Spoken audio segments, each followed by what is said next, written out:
So we are done with our doctor's appointment.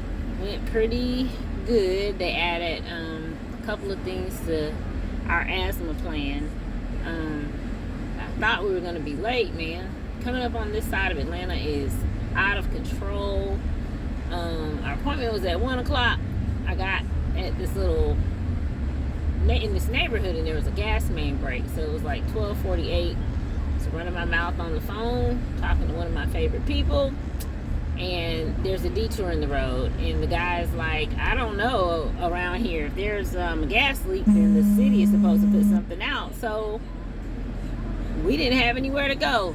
Well, I did a circle, used my brain, used GPS, and it brought me right back to where I was. So again, we were late, so I started calling the doctor's office and telling the young lady that we were going to be late, and she was like, if you're 21 minutes late, it's up to the provider if they will see you or not. And I was like, okay, Jesus, just let us make it, because Grayson's breathing has been off the charts for the last 3 days, and I wanted him to be seen. So we made it like in 12 minutes, because I was just in a circle right down the street, but I was in a neighborhood, so it didn't feel right. Anyway, we got there. Doctor's visit went amazing. I love his pulmonologist and their entire team. So we get there and we're listening, and he's telling me that it's just going to be a couple more days. Basically, Grayson has an upper respiratory something. We're going to work through it, and that's that. So I just texting with another parent earlier this morning, and it was like, my God, we're going through the same thing, but my battle is not even as much as hers. So I often say how tired I am, or internalize my worry with Grayson, and try to figure out like, when will it stop?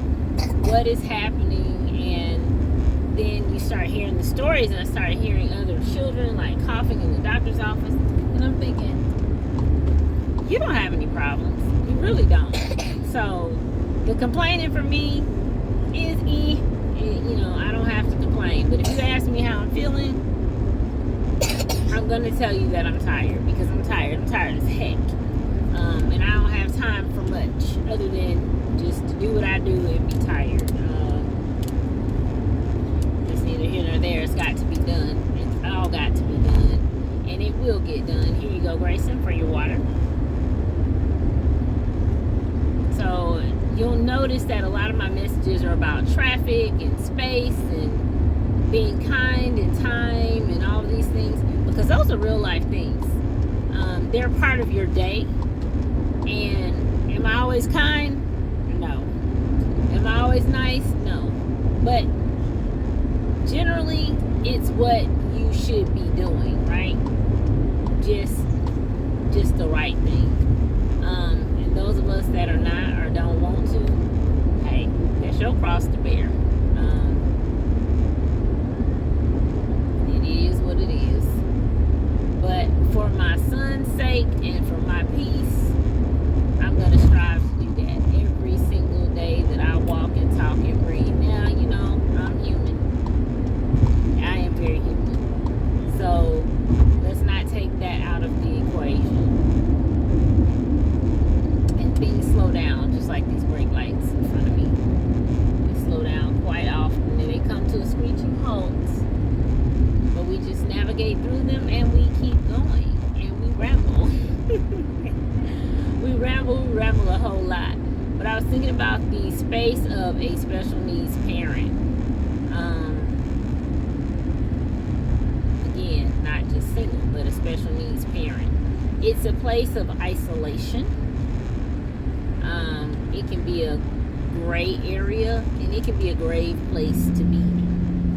I think about how I'm running all day long, and it never ends. From the moment Grayson wakes up to the time he goes down. Last night, I think we got collectively about 4 hours of sleep. That started at 9:30, and it just kind of went on and off. We finally laid back down probably about 5 or 6 o'clock this morning, and then it was up. You know, we got things to do. So here we are, driving, waiting, being patient, which is another one of my new goals is to be patient. Just stay the course. Just ride. Just do what is best for you. I will. We will. And see how that works out for us in the long run. I don't have to go back to the pharmacy today. Hallelujah. My mother was gracious enough. Thank you, Granny. Thank you, Wilhelmina, for always stepping up. You know how to yank my chain and turn my churn, but then you're always so resourceful, and I love you for it. And that was just a joke, because you do.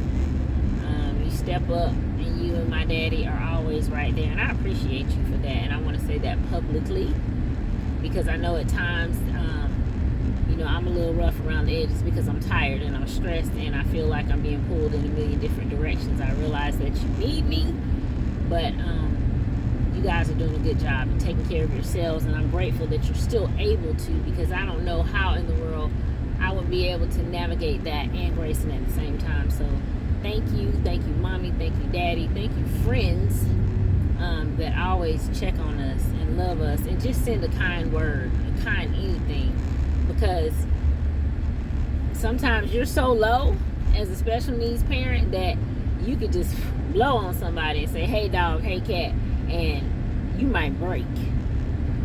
That might be your breaking moment. Or it can lift you up so high that you feel like, Twinkle Toes, Tweety Bird, and, could fly a fairy tale kite. Well, I feel like that just about every other day on both sides of that. I feel high and I feel low, but I'm good, because there's something about what God gives you.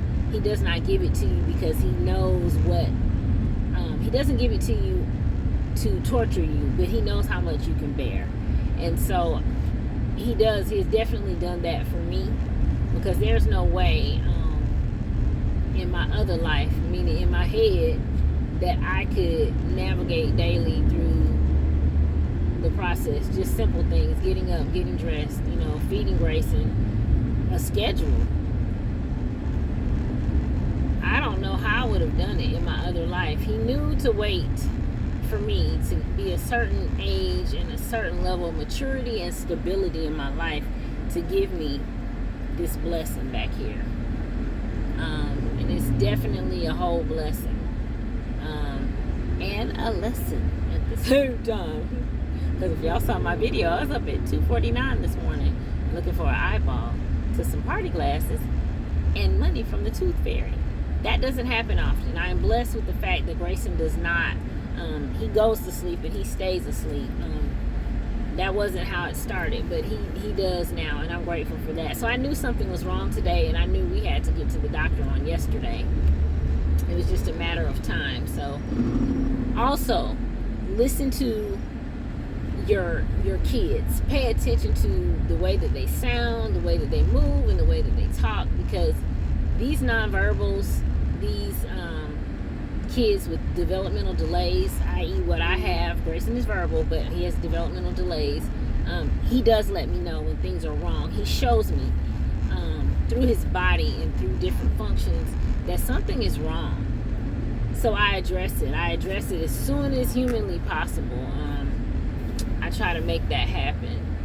And that makes for a better day and less stress on you as a human when you just address it up front. Don't wait.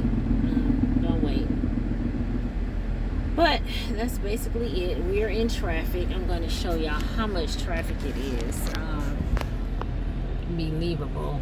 And it is only 2:36 here in Atlanta. So there we go. We'll probably get home at 5 o'clock. Thank y'all for watching us and following us.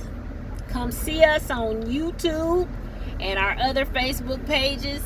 I have them labeled on my page. We thank you guys so much, and we are appreciative to you and your viewership and your kind words, and those of us that, those of you that know us, we're grateful when you call us and check on us. We appreciate you. I hope you guys have the rest of an amazing Wednesday. It is hump day. We're in the middle of it. You stay right there, and don't you get up, and don't you stop, and you be kind first, because it works. It does work. So y'all take care. Tell them bye, Gray. Bye. Say my mommy took up all the time. Say bye. Bye. Love y'all.